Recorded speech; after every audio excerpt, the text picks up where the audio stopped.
আসসালামু আলাইকুম বন্ধুরা, সুহা কুকিং চ্যানেলে সকলকে স্বাগত জানিয়ে আবার একটা ভিডিও নিয়ে চলে আসলাম।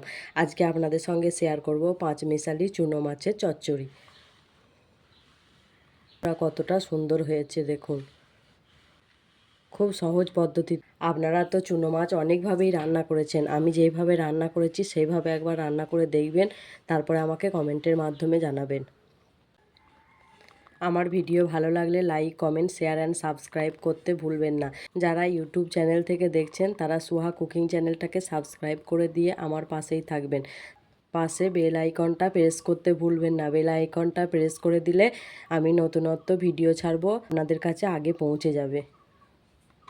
আর যারা ফেসবুক থেকে দেখছেন তারা ফেসবুক পেজটাকে ফলো করতে ভুলবেন না। তাহলে চলুন ভিডিওটা দেখতে থাকুন। এখানে আমি নিয়েছি 750 গ্রাম পাঁচমিশালি চুনো মাছ। এখন বাজারে গেলেই বন্ধুরা এই মাছ আপনারা পাবেন। আজকে আপনাদের সঙ্গে শেয়ার করব পাঁচমিশালি চুনো মাছের চচ্চড়ি। আমি কিভাবে চচ্চড়ি করি সেটাই আপনাদের সঙ্গে আজকে শেয়ার করব। আর মাছগুলোকে আমি ভালো করে বেছে ধুয়ে নিয়েছি। এতগুলো মাছ বন্ধুরা বেছে দেখাতে গেলে অনেকটা ভিডিও বড় হয়ে যাবে, সেই জন্য আমি ভালো করে ধুয়ে পরিষ্কার করে নিয়েছি। তাহলে চলুন বন্ধুরা ভিডিওটি দেখতে থাকুন। 750 গ্রাম মাছে দেওয়ার জন্য আমি পেঁয়াজ নিয়েছি 250 গ্রাম, আর এখানে লঙ্কা নিয়েছি দেখুন 10-12টা লঙ্কা নিয়েছি। এগুলোকে আমি ভালো করে কেটে নিই, তারপরে আবার আসছি আপনাদের কাছে ফিরে। পেঁয়াজ আর লঙ্কাটাকে কেটে নিয়েছি। কী করতে হবে আমাদের, এবারে পেঁয়াজটাকে আমি মাখিয়ে নেব। লবণ, 1 চামচ হলুদ গুঁড়ো, 1 চামচ জিরের গুঁড়ো দিয়ে এটাকে আমি ভালো করে মাখিয়ে নেব। এখন লঙ্কাটা দিয়ে নি বন্ধুরা, এই পেঁয়াজটা মাখাতে গিয়ে লঙ্কাটা দিলে হাত জ্বলবে, সেই জন্য এটাকে ভালো করে মাখিয়ে নেব, তারপরে লঙ্কা অ্যাড করব।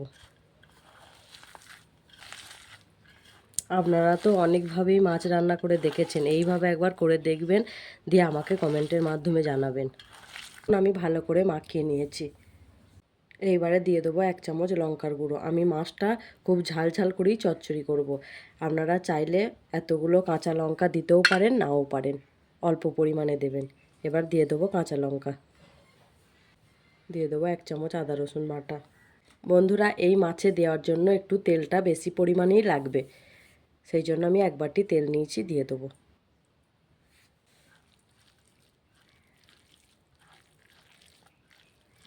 এইবারে মাছগুলোকে দিয়ে মাখিয়ে নেবো ভালো করে।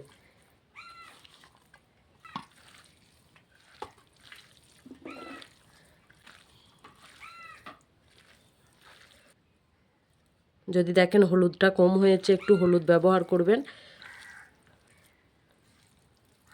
দেখুন বন্ধুরা আমি মাখিয়ে নিয়েছি, দেখে মনে হচ্ছে যে পরিমাণটা একটু কম হয়েছে, সেই জন্য আমি আর একটু হলুদ ব্যবহার করলাম। এই 750 মাছের জন্য আমি 1.5 চামচ হলুদ দিলাম। আপনারাও এইভাবে পরিমাণটা মেপে নেবেন। জিরে দিয়ে দেবো সামান্য পরিমাণে। আমি একটু লেবু কেটে রেখেছিলাম, লেবুগুলো দিয়ে দেবো। টমেটো থাকলে আপনারা টমেটো ব্যবহার করতে পারেন, আমার বাড়িতে টমেটো বাড়ন্ত বলে আমি দিলাম না। আর একটু ভালো করে মাখিয়ে নেব দিয়ে। আমার মাখানো হয়ে গিয়েছে। এবারে বন্ধুরা আমি একটা জায়গা নিয়ে নিচ্ছি, আজকে মাছটা এখানেই রান্না করব।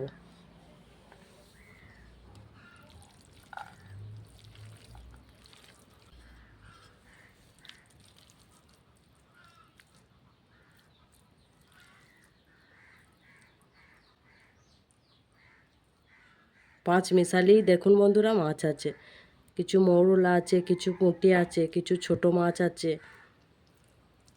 সেই জন্য ভাবলাম আপনাদের সঙ্গে ভিডিওটা আমি শেয়ার করি, আমি যেইভাবে রান্না করি। এইবারে বন্ধুরা এই জায়গাটা ধুয়ে আমি একটু জল দিয়ে দেবো।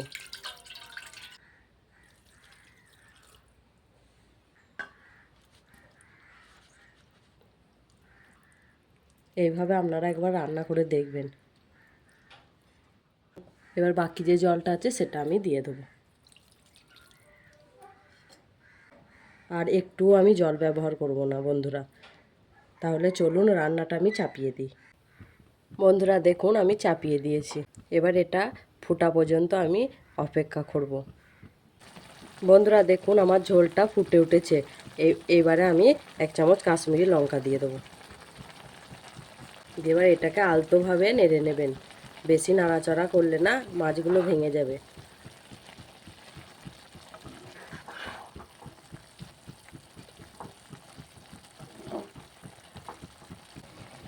আর এখানে দিয়ে দেবো আমি 1 চামচ চিনি। চিনিটা দিলে না তরকারির টেস্ট হয় খুব।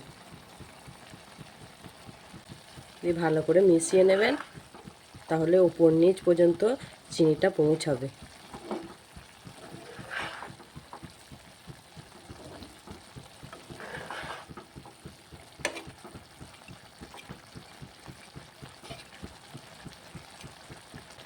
আর আপনারা অবশ্যই লবণের পরিমাণটা চেক করে দেবেন। এবারে গ্যাসটাকে আমি খুব লোতেও রাখবো না, খুব হাইও করব না, মিডিয়াম ফ্লেমে রেখে দেবো। এটাকে 15 মিনিট ধরে হতে দেবো। এবার আমি এটাকে চাপা দিয়ে 15 মিনিট হওয়ালেই আমার রান্না হয়ে যাবে। খুব সহজ পদ্ধতিতে রান্না। তাহলে বন্ধুরা চলুন আমি 15 মিনিট পরে ফিরে আসছি।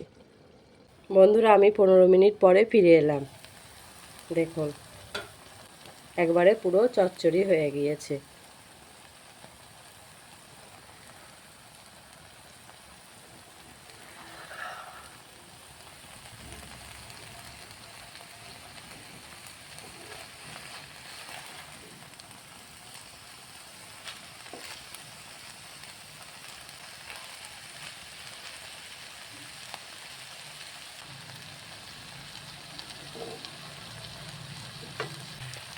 বন্ধুরা আমার চচ্চড়ি রেডি।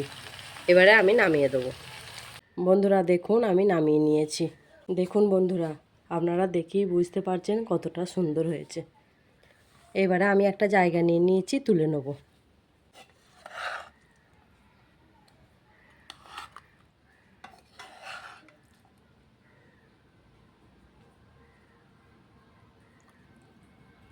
বন্ধুরা আমার রেডি।